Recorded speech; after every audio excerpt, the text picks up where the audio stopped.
kind of the story of a lot of Greens. Greens aren't individuals that thought, oh, I'm going to go intern with Al Franken in high school and college, and I'm going to door knock, and then I'll shake hands, and I'll get to know the insiders, and then it's my turn. That's not how the Green Party works. The Green Party is full of people like me who are really passionate about something, that fought against sulfide mining, that fought for $15 minimum wage, that fought for a single payer, and got really angry with the people that represented them. And they decided to sort of take that into their own hands. And that's what draws me to the Green Party, is that it's a party of activists.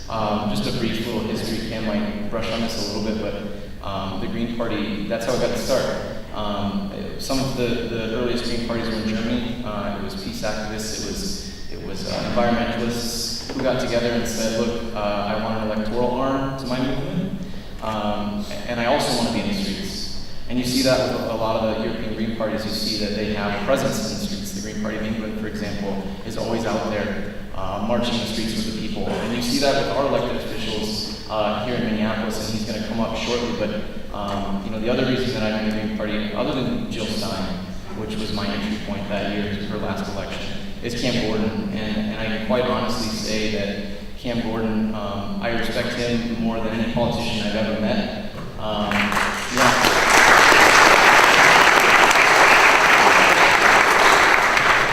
And I mean that very sincerely, and I have stood shut down interstates with him. I've been out in the freezing cold with him for 15 for Black Lives Matter. He's always there. He had guns pointed at him at the 4th Precinct. And it's not about him either. As great of a politician as he is, that's just a good example of what our elected officials should be doing, our representatives. They should be out there with you and listening to you. And it's not that he's telling folks what he wants, he's advocating for his constituents. So I really respect that, and I'm really happy that he is one of our elected officials here in Minnesota. I want to take a minute here to sort of transition into the campaign. This is a campaign that's following on the footsteps, and actually was running just as long as the Bernie Sanders campaign, but it had that parallel of not taking corporate money. And that we can agree across the aisle, left wing, right wing, socialists, Tea Partiers, whatever, we can agree that that's the problem. We can't have the billionaire class.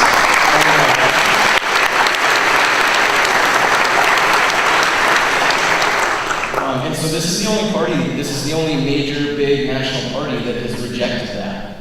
Bernie Sanders rejected that, but his party did not. The Democratic Party will continue to take corporate donations. So this is our opportunity to break away from that and build our own movement, and we need all of you to help us do that.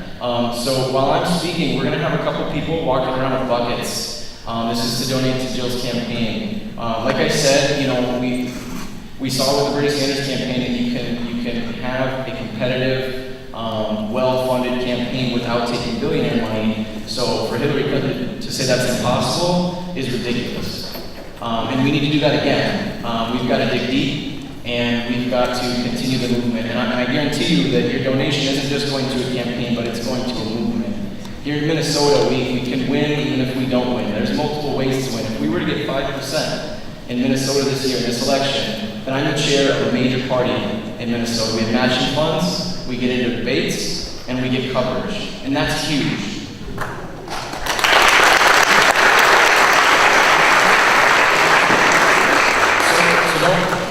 Make no mistake about it. We're in this to win. We want to make the White House green, and we have a path to doing that. But we win no matter what.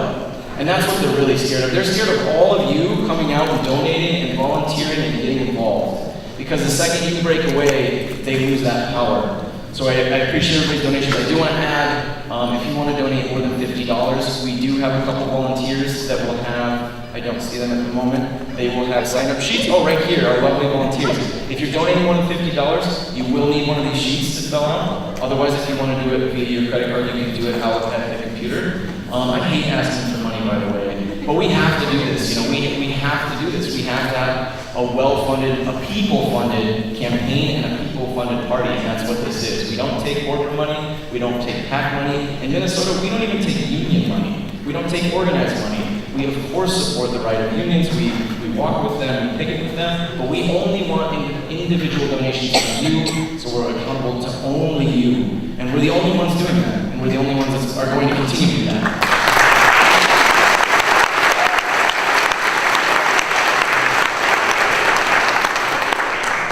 Just a little bit more about how you can get involved. I want everybody to pull their phones out right now.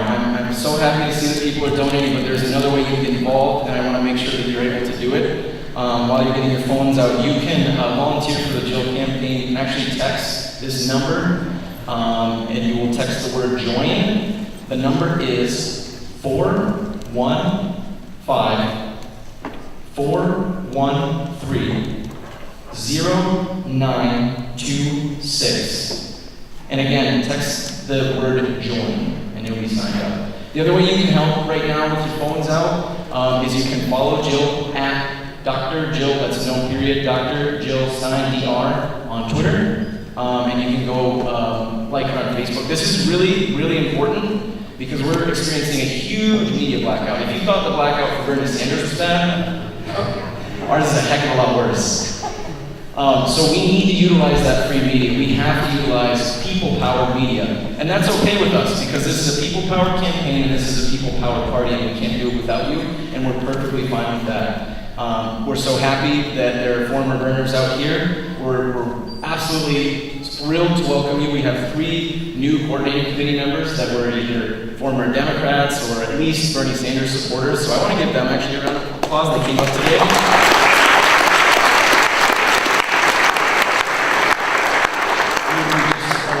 Recently, and we're really happy to have them. Johnny is one of them. He's done a wonderful job in the week that he's been on the coordinating committee, but we welcome you with open arms. We want to put you in positions where we can empower you. We don't want to have this be a top-down party. We don't want to tell you what you're going to do. We don't want to tell you who your candidate is. This isn't the DNC. So,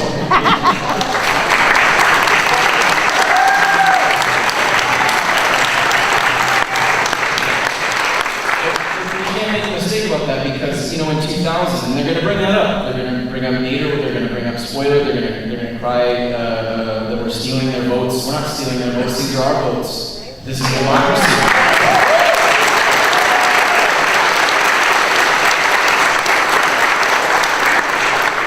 And as scary as Donald Trump is, Hillary has walked that walk. Hillary has talked about building a wall. Hillary has taken millions and millions and millions of dollars from Wall Street, more than Trump. And that's their solution? We know that Bernie Sanders in the polls was beating Donald Trump by wide margins. So they're not interested in you, they're not interested in people-powered politics, they're not interested in ending the status quo, they're interested in preserving that, and that's very, very clear. So I'm super thrilled to have you out here. I have only 2 more minutes, but I wanted to talk a little bit more about Cam. Cam has been a city councilman. This will be his 3rd term. He's the only Green on the council, and this has made an enormous difference in Minneapolis. Recently,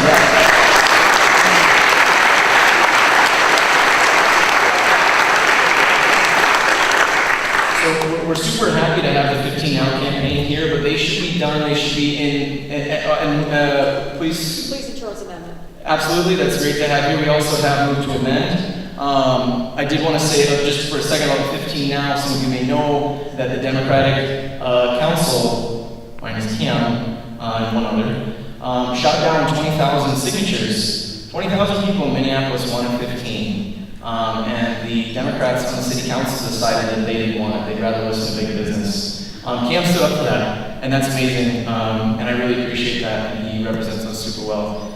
He's responsible for pushing the abolition of what they call the black codes in Minneapolis, the spitting and lurking. This was something that Black Lives Matter was really pushing to get rid of. These are some racist policies that we shouldn't have had in our books in the first place. But it makes a huge difference because without Cam, the one Green, and this is a testament to opposition politics and even succeeding just a little bit. If you succeed a little bit, and you gain even just a little foothold of power, you'll push the other people in power further to the left. And that's what we have to do. So if we have to take a loss this election, I don't know what a loss means. I think we lose with Hillary Clinton, we lose with Donald Trump.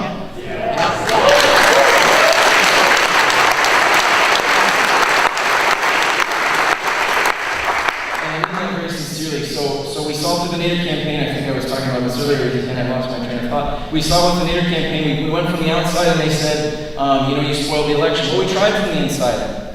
Really great progressives tried from the inside through the Democratic Party, and look where it got you. It got you nowhere.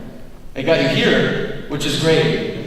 But if it stopped there, if it stopped with an endorsement of Hillary, then it got you nowhere. Excuse me, let me back that up a little bit. It got you here, and now we have to carry that further, and we have to carry it further with courage, and we can't let them fearmonger us anymore. We have to be prepared for any outcome and be defiant with any outcome. A Donald Trump presidency, a Hillary Clinton presidency, we have to continue the movement, and I'm super happy to do it with all of you. And so without further ado, I want to introduce Cam Gordon.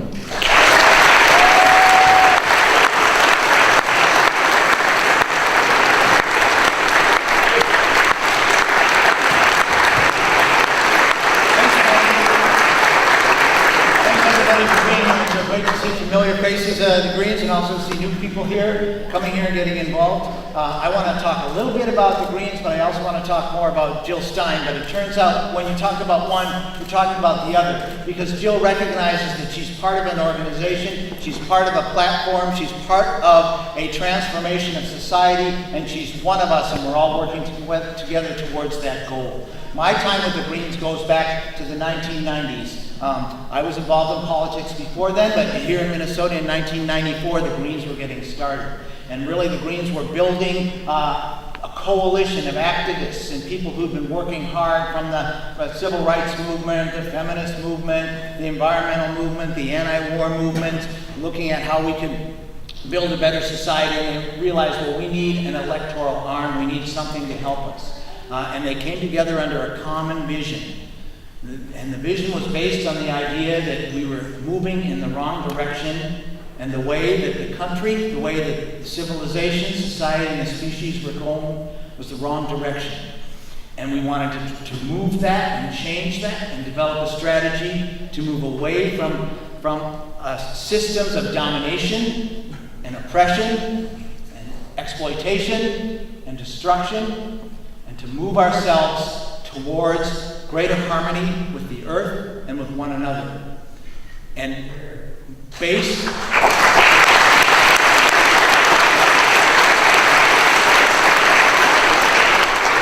on a solid foundational consensus of 4 guiding principles and pillars that were accepted not only in Minnesota Greens, but also nationally and internationally, of social and economic justice, grassroots democracy, nonviolence, and ecological wisdom, we came together and we started to develop the not secret, the not hidden master plan for how we could start moving civilization and society in a better direction.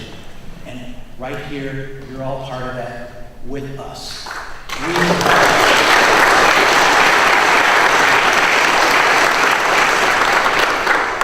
People might not realize it, but the Greens have actually had people in elected office since 1998 in Minnesota. We've had people on the Minneapolis City Council, the Minneapolis Park Board. Currently, right now, there are 4 elected Greens in the state of Minnesota. We have Annie Young on the Park Board. We have Laura Libby, who's on the City Council in Crystal. We have myself on the City Council in Minneapolis. And we have John Matheson on the Hilltop City Council.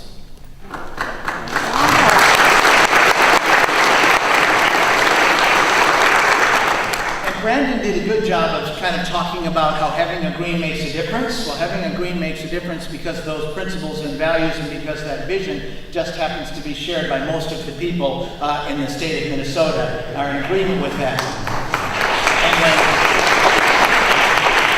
And when you start working for values and for a vision that everybody else shares, people start to see that that's popular and that's a good direction to go in. And so it's not that hard, sometimes, to pull the rest of the politics over in that direction, and to get people interested in what you're doing when they realize, oh, maybe it's the right thing, or maybe it's the thing people want us to be doing, maybe we should do that.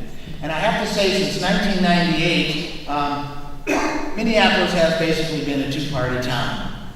But it's not the two-party town you might think of when you think about the state or the country. No, Minneapolis is a two-party town. We have the Greens, and then we have the other party, the DFL. And that's significant, because what that means is I believe there probably are enough Republicans. If we had a system that worked really well, we should have more than just 2 parties on the city council. It's set up a little bit the wrong way, but I think that it's still significant to demonstrate that once Greens are participating in governing, maybe the whole politics actually moves over a little bit and moves forward. I'll actually make the case without Greens on the city council, there's some significant things, and without those values and principles leading the way, we wouldn't have right now that we have in Minneapolis and that maybe we want to have in the rest of our country. One, looking at grassroots democracy, we now in Minneapolis changed our voting system to ranked choice voting.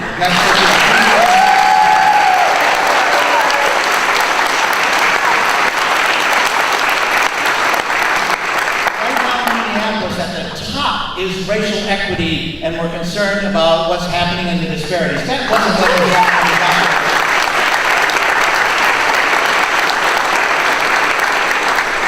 It's the Greens who called that out, and with a lot of other people, and with our leadership, we were able to start repealing those new Jim Crow black code laws that ran the laws.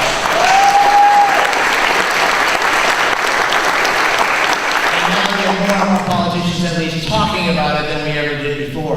And we also have, I think, 15 now for economic justice that's on the table, and we're talking about economic justice.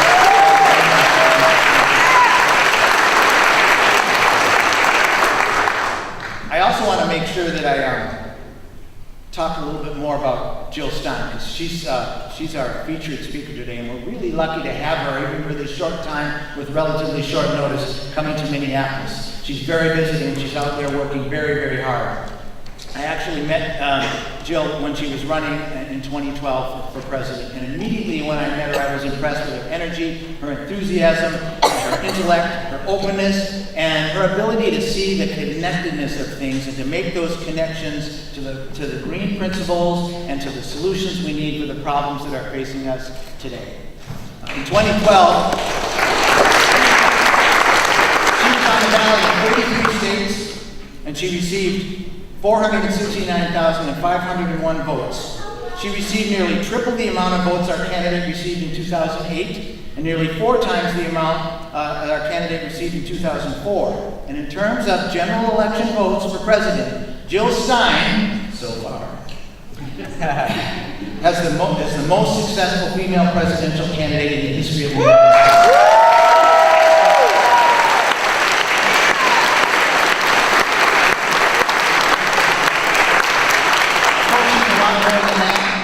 Jill is a mother, she's a physician, she's a scientist, she's a community activist. She graduated from Harvard Medical School. She actually was also a professor at the medical school. She graduated from Harvard cum laude. I think it's important that people remember that. She was born in Chicago, Illinois. She grew up in Highland Park. She now lives in Lexington, Massachusetts, her home, and she's raised 2 sons there. Interestingly enough, she was also elected twice to the Lexington, I think they call it the town meeting. She's at-large elected to the town meeting, but up here, that means she's on the city council. And so she learned how to get involved in politics and work that way. As a physician, Jill learned and developed a lot of awareness about toxics and toxic exposures and illnesses in the 1990s. She also was on the board of one of my favorite national organizations, the Physicians for Social Responsibility. She actually, and I knew about this publication before I had any idea who Jill Stein was. I actually was an early childhood educator, and I'm a parent, and she was a co-author of In Harm's Way, Toxic Threats to Child Development, a very significant publication that's been translated in many languages throughout the world when she was with Physicians for Social Responsibility. And Physicians for Social Responsibility, if you don't know, really their goal is to look at how they can advocate for a healthier society and use science, real information to lead the way, which I think is something that Jill does every day and is carried with her to do that. And their focus at the time, and still to this day, is issues like preventing nuclear war and proliferation, reversing our trajectory towards climate change, protecting the public and our environment from toxic chemicals, and eliminating the use of nuclear power. All things that would be fantastic if they were priorities for a president of the United States.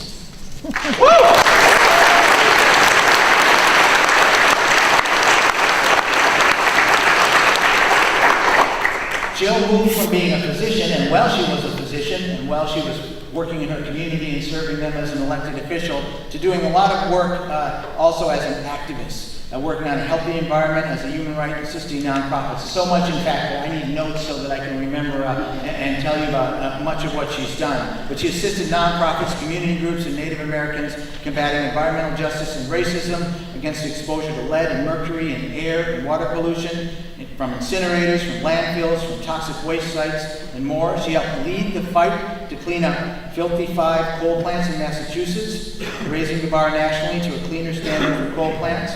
She helped close a toxic medical waste incinerator in Lawrence, Massachusetts, one of the poorest communities in New England. She played a key role in rewriting the Massachusetts FIST advisories to better protect women and children, Native Americans, and immigrants from mercury contamination.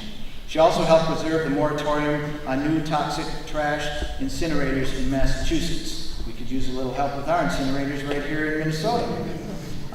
Also, once she got involved in this, she started noticing that the power that lobbyists had and moneyed interests had in influencing politics. So she led a campaign, she led a ballot initiative to pass the clean election law by voter referendum. And she worked in coalition, but she was a leading voice in that effort. The law was passed by a 2-to-1 margin by the voters in Massachusetts, and then later it was repealed by the Massachusetts legislature on a voice vote. And there was a little silver lining to that story. Boo, boo, boo, of course. But also, that demonstrated to Jill and to others the need for another alternative party because of the democratically controlled legislature that decided they could reverse the decision of the voters. Woo!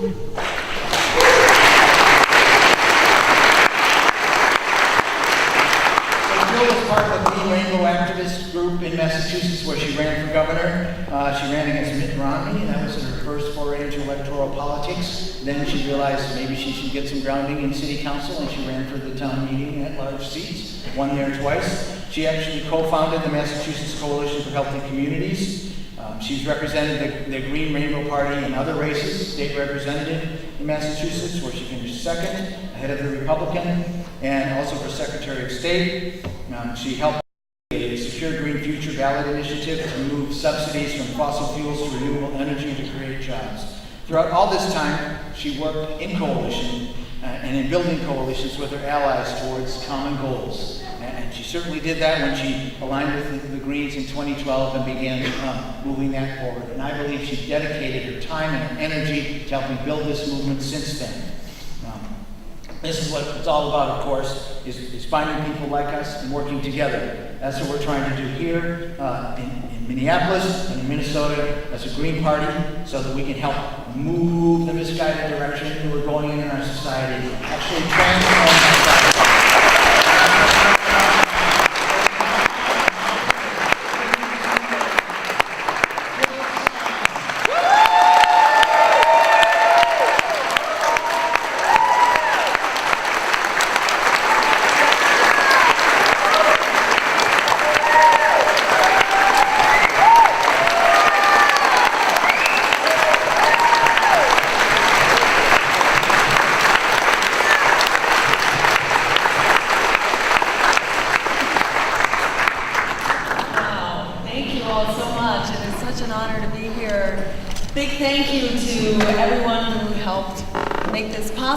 Today.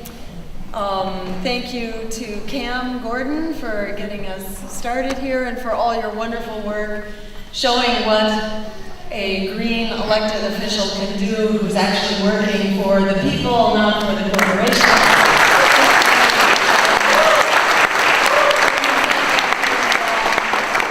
And I want to thank also Brandon Long, who's the chair of the Green Party.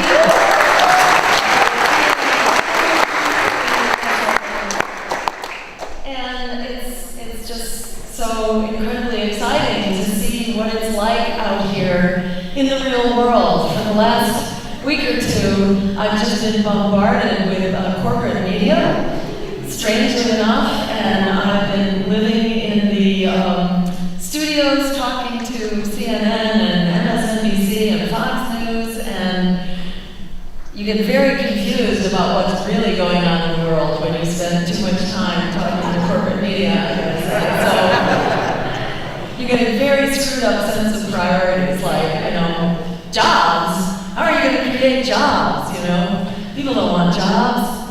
How are you going to get people out of debt? We can't do that, We've got to keep that generation nose to the grindstone, paying back this predatory student loan debt. It's amazing what the corporate media thinks we can't do. But they are so wrong, I gotta say. And it's awesome being here in the Twin Cities, where you guys are showing what we can do. That we can have $15 an hour minimum wage.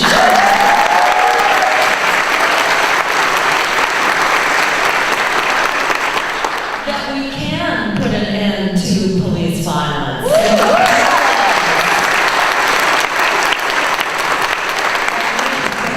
Neighborhoods organizing for change, for deep change, and the incredible agenda that they have put together for stopping police violence, for transforming the culture of policing, ending the militarization, and really for creating a whole new sense of what justice looks like and what community safety looks like. And it does not look like this current model of broken windows policing that prevails around the country. And the Twin Cities have been so inspiring, I think, all across the country. You've just been so inspiring in how you have mobilized to just put a whole different agenda for making Black Lives Matter. So I want to thank you from Boston and really from all over the country. You've just been such a shining example of where we need to go.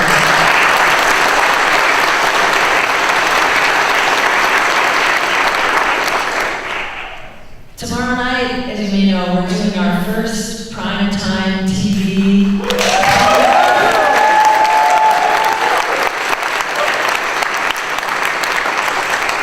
And what is so amazing is that we have actually doubled and tripled our numbers in polls before we've had any coverage from mainstream media. So you can only imagine what's going to happen when we actually start getting word out. Donald Trump, you may know, got $2 billion worth of free media. Hillary Clinton got about $1 billion. Bernie Sanders got only about half as much. And we basically have gotten zip, none at all. But we've come up from being invisible in the polls to then being 2%, 3%, 4%, now 5%, 6%, and even as high as 7% in the polls, just by word of mouth. And I think that reflects what incredible hunger there is out there for a politics of integrity that can carry on the vision of the Sanders campaign. And I want to give a shout out to everyone here.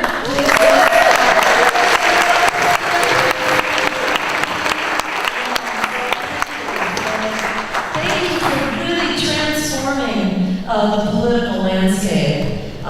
You really have been the kid out there that said that the emperor has no clothes, and it turned out everybody agreed with you that the emperor has no clothes. And we're going to continue the legacy of your campaign. And I also want to thank all the Green Party people who've been here working for decades to create the infrastructure to make possible these ballot drives that we're having all over the country.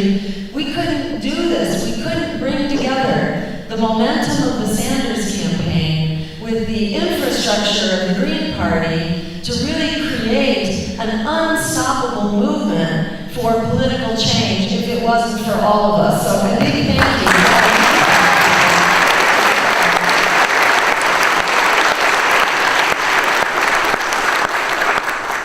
So, we're in this incredible election right now.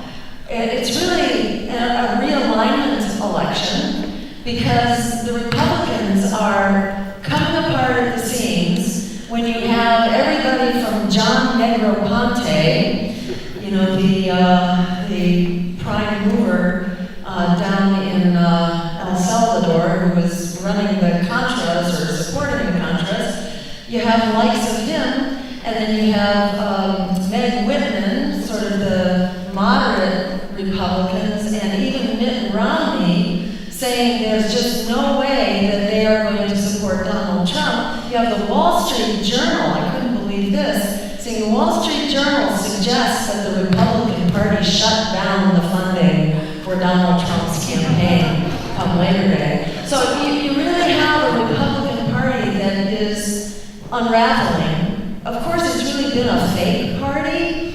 You know, it's really been a proxy party created by big money sort of fooling people into thinking that there was some kind of a populism to the party. So at any rate, that illusion is kind of biting the dust right now. And meanwhile, you have the Democratic Party that revealed itself in those emails that came out just before the Democratic nominating convention, where you saw how the DNC was scheming behind closed doors, working with Hillary's campaign and working with members of the corporate media to smear the Bernie Sanders campaign, to characterize the Sanders supporters as being violent with that propaganda campaign around the Nevada convention, and to characterize Bernie's campaign as, quote, being a mess, and to smear him for being an atheist when he was running down in the religious South. And the head of communications, this wasn't just like, oh, they talked bad. They actually did stuff. They really poisoned the waters. For example, the head of communications for the DNC instructed the staff of the DNC to plant articles anonymously out there in the press and in social media in order to smear the campaign. And then you had the superdelegates on top of that, this unaccountable vote created for the purpose of stopping grassroots movements, and Super Tuesdays also created to empower the political establishment. So I think what we learned in real time here in the course of the primary in the Democratic Party was that you just can't have a revolutionary campaign inside of a counter-revolutionary political party.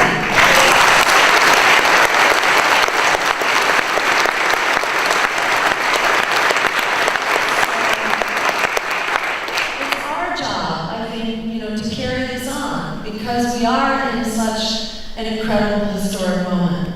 Not only that the majority of American voters is rejecting the Democratic and Republican parties. The largest voting bloc identifies now as independent. Democrats and Republicans are minority parties. But you also have the majority of the American public saying we need other candidates, we need an independent third party because the other two are doing such a lousy job of representing the American people.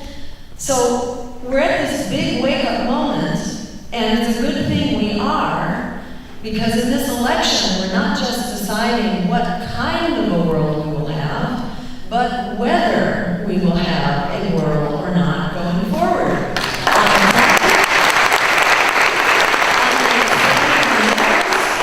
These wars that know no end, that are making us less safe, not more safe, and on this new nuclear arms race that was really a bipartisan agreement. It was George Bush who actually withdrew from the anti-ballistic missile treaty, which was the framework for nuclear disarmament. And then more recently, we had the Obama White House launch this $1 trillion budget. $1 trillion. Where are we going to come up with that? I mean, $1 trillion to create a whole new generation of nuclear weapons and new modes of delivery, and basically a whole new nuclear arms race, which is deadly and threatens us all, while Hillary Clinton wants to start an air war over Syria by creating a no-fly zone, which essentially means going to war with nuclear-armed Russia after the Clinton State Department has been very busy revoking Russia, and the Democratic White House has been very busy, and before them the Republicans, surrounding Russia with missiles and nuclear weapons and troops after we promised Gorbachev that NATO would not move 1 inch to the east of Berlin when Germany reunified. So, you know, we've been kind of laying the groundwork here for a whole new Cold War, which is a whole lot hotter than the last Cold War and a whole lot more dangerous.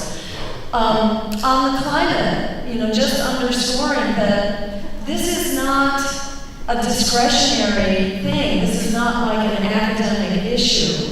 I don't know if people heard about this latest study described by NOAA, the National Oceanic and Atmospheric Administration.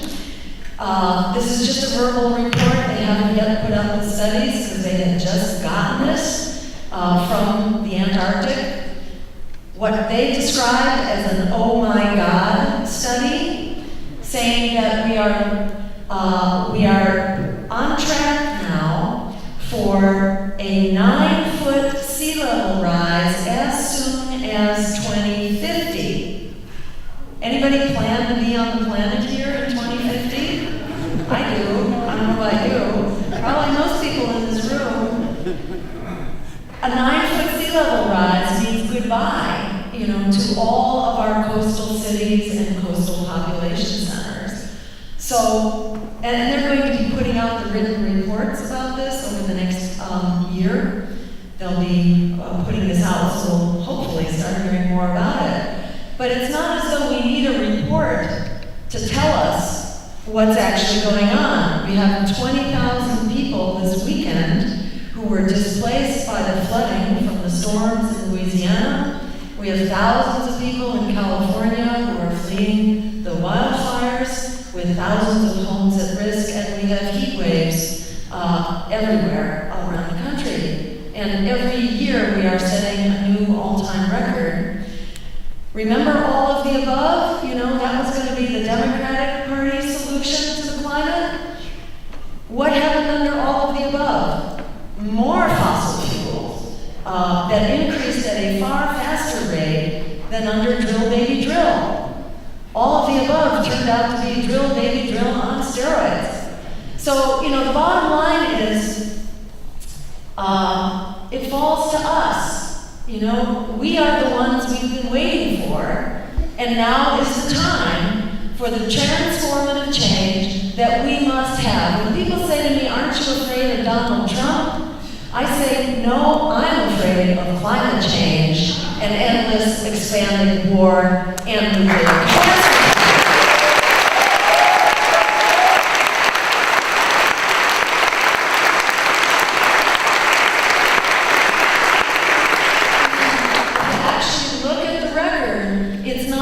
Democrats have been solving this. They have been every bit as much of the problem with the climate, of the problem on the expanding wars, the surge into Afghanistan, the return to Iraq, the catastrophe in Libya, led by Hillary Clinton herself, the chaos in Syria. The Democrats are not solving this for us, not in the least. And whatever issue you look at, whether it's the export of our jobs, well, the Democrats, you know, Bill Clinton signed NAFTA, and Hillary Clinton was cheering for it, and they've both been pushing, along with the rest of the Democrats, the Trans-Pacific Partnership. Or if you're looking at the war on immigrants, yeah, Donald Trump says horrible things about immigrants, but the Democrats have been the party of deportations and detentions and night raids of women and children.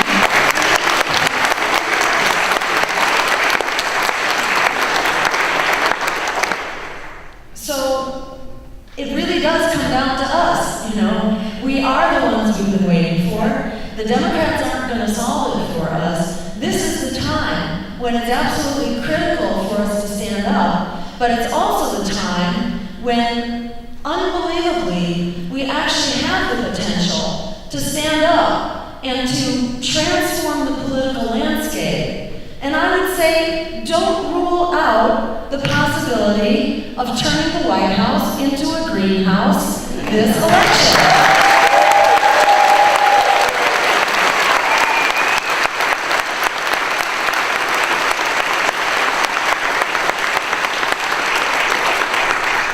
And here's why. Anybody know anybody holding student debt? A few people out there. Yes. If you're under 40, chances are you are in student debt if you had the privilege of some sort of post-secondary school education. Because once you're in the debt, you almost never get out of the debt. Because we have an economy that's working for Wall Street. So if you don't have a job on Wall Street, the odds aren't really great that you're going to get out of that debt.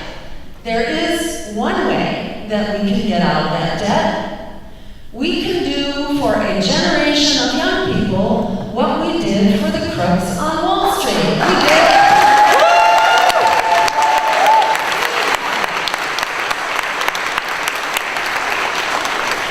So when Wall Street was crashing, all of a sudden, $80 billion appeared out of nowhere to basically bail out AIG as a first step.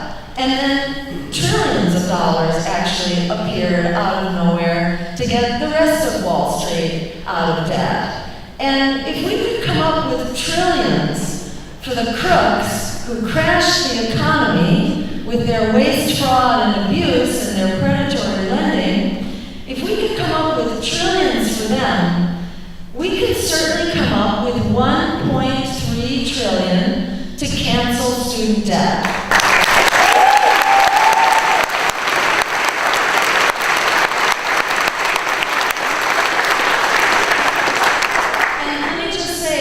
It's the right thing to do. That debt puts us all at risk, and it also imprisons, basically, a generation of young people that we need if we are going to have a future, because the future is always led by the younger generation.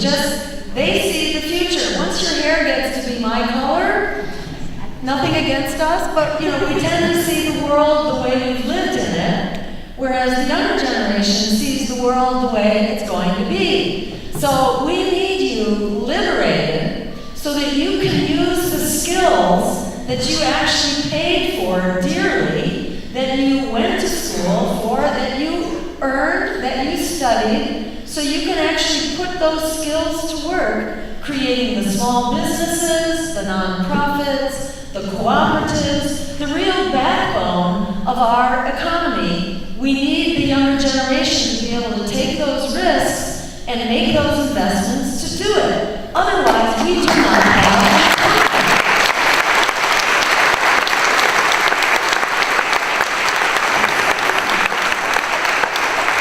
This isn't just for you, this is for all of us. We need a younger generation to lead the way not only on the economy, but on the other social transformations that we need right now. When you look around, who is it that leads the Black Lives Matter movement? Who is it that's leading the immigrant rights and immigrant justice movement? Or the justice for workers?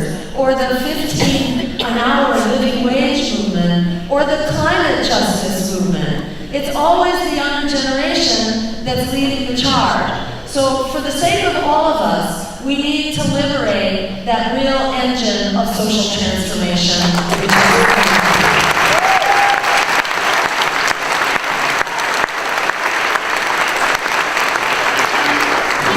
really good news. That 43 million people locked in debt is a winning plurality of the presidential race in a three-way vote. And this time it's at least a three-way, it's a four-way. So 43 million is more than enough to actually win the election. If that word gets out, all bets are off about what's going to happen, because young people can come out knowing that they can take over this election and win it. Not only justice for ending student debt, but justice for making public higher education free. It pays for itself.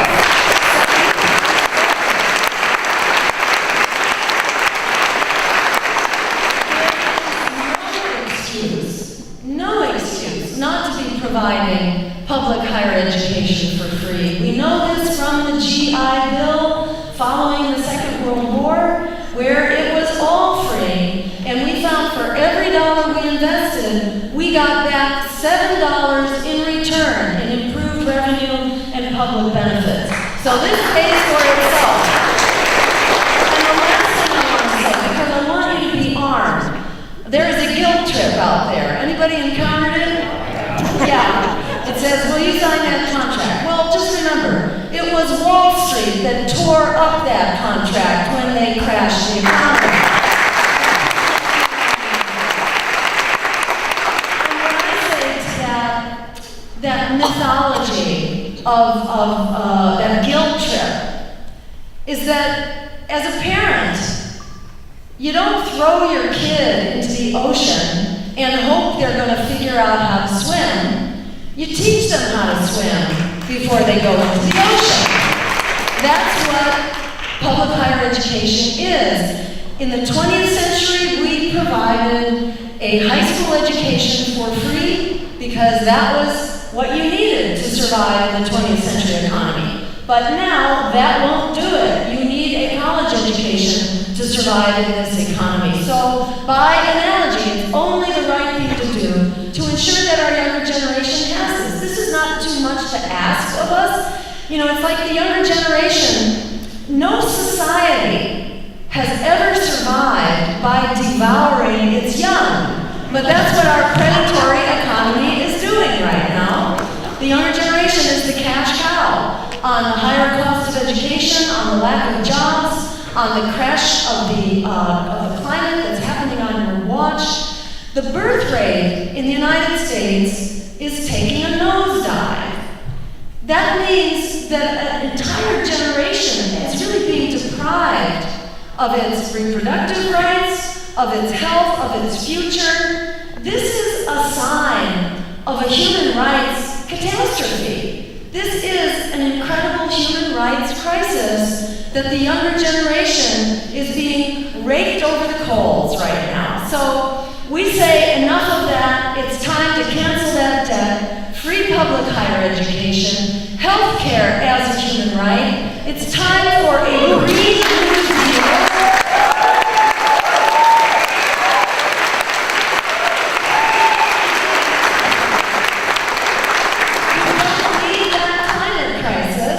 If we don't act now, we have a determined future, which is heading for that massive meltdown of the ice sheets. And this is what that study said that no one was talking about. We need to act, and we need to act now. That's why I think what you are doing, which is really leading the charge here, is so critical. Because when people get word that we have no choice, we have to stand up. This is about rescuing our climate. It's about rescuing racial justice and ending the devastation of police violence.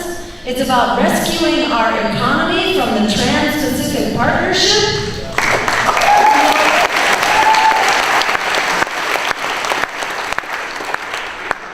There's a plan afoot now, you may have heard about, to have this passage of the Trans-Pacific Partnership after the election in the lame duck Congress.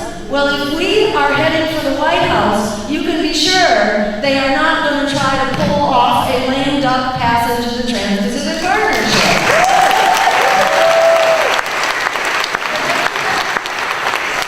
The Democratic Party refused to oppose the Trans-Pacific Partnership in their platform that was decided at the DNC. But the Green Party has long opposed the Trans-Pacific Partnership, and we will ensure that it is stopped in its tracks. Because the American people, to the extent they learn about it, they oppose it, and we will stand up. And when we liberate and engage the younger generation, we have the ground troops that we need to move forward and to fight for every item on this agenda. And by standing up now, we still have, 90 days or so? It's about 3 months before the election. 95 days, is it? All right. Every day counts. Get that word out. If we can, again, just double or triple our numbers in the polls, as we've already done, we get to that 15%. We get into the debates. I really encourage you now to go to our website if you're not already on the team, so that you can help us get the word out. We are phone banking, we are doing email and social media to get the word out to everyone that there is another choice in this election. If we are not in the debates, people will not hear that we don't need these friggin' wars. We don't need these friggin' wars.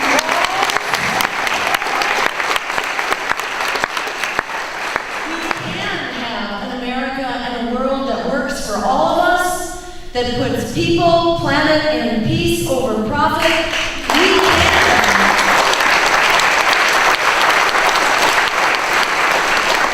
We can create 20 million good wage jobs, transforming the economy overnight to the green and sustainable and just economy of the future with 100% clean renewable energy by 2030.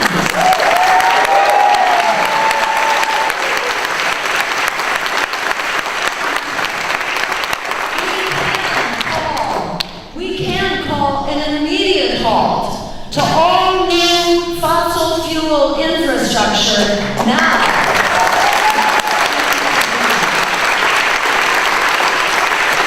And finally, the Green New Deal not only revives the economy, turns the tide on climate change, but it also makes the wars for oil obsolete.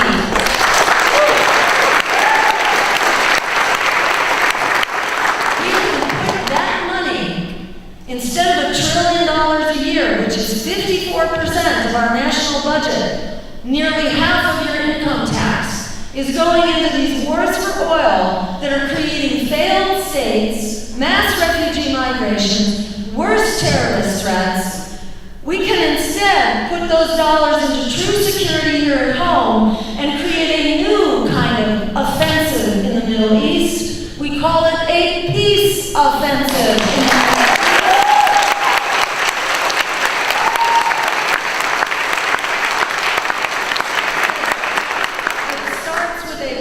Embargo, which we have the capacity to undertake because we are supplying the majority of the weapons to the Middle East. And we can also ask our allies to please stop funding terrorist enterprises around the world. Hillary Clinton identified the major funder of Sunni terrorism around the world, our friends the Saudis. It's time to say, stop that, or we are going to freeze those bank accounts and prevent that funding from going forward.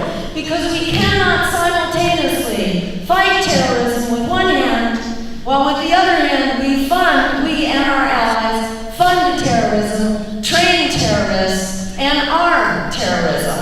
We gotta decide which one is it. Let's just shut down that funding, that arming, and that training.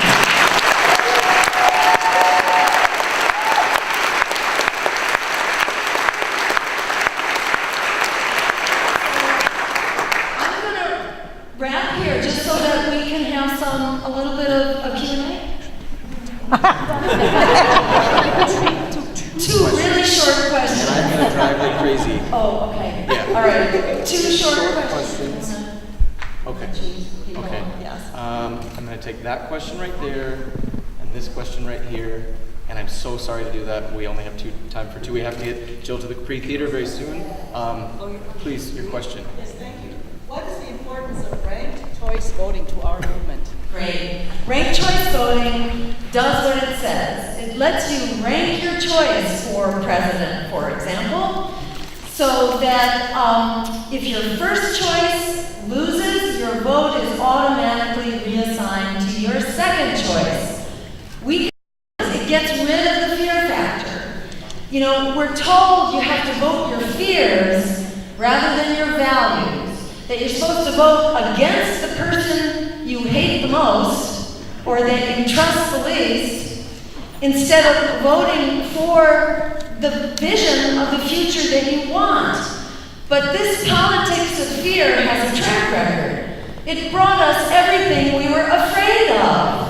All the reasons you were told to vote for the lesser evil because you didn't want the expanding wars, the meltdown of the climate, the attack on immigrants, the Wall Street bailouts, the offshoring of our jobs, all those things we've gotten by the droves because we allowed ourselves to be silenced and for a corporate lesser evil to speak for us. The bottom line is there may be differences between the greater and lesser evil, but the differences are not enough to save your job, to save your life, or to save the planet. We say, forget the lesser evil, fight for the greater good, like our lives.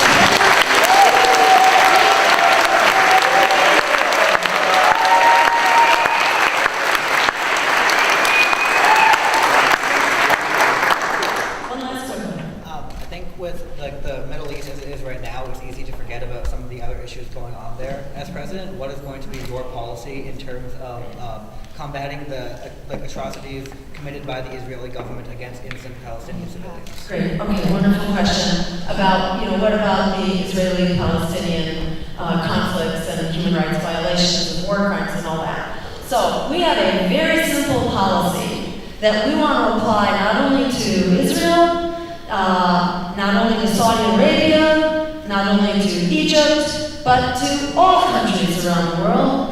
That is that our foreign policy will be based on international law, human rights, and diplomacy, and we will end this funding for any government that stands in massive and systematic violation of those human rights, like the government.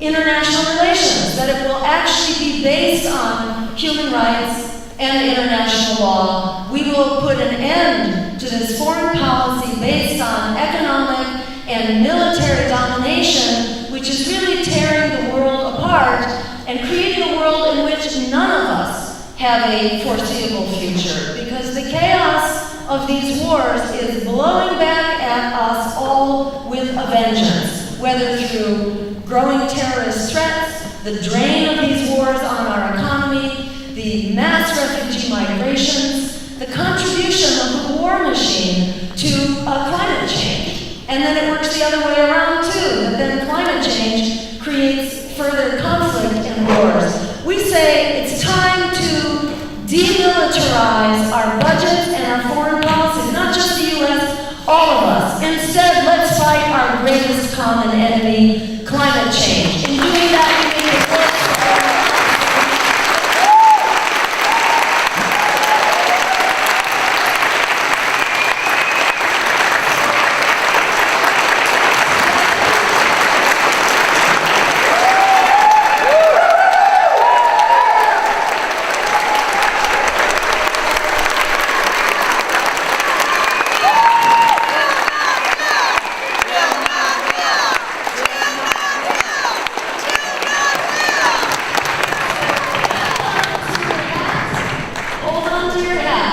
This campaign has just begun. This election has just begun. We are aiming to get into the debates, to transform the political landscape, and we will continue until we prevail.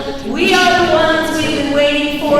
You are the ones we've been waiting for. I can't thank you enough for transforming our world. Together we are unstoppable. Let's make it happen. Go to Jill2016.com. Stay on the team.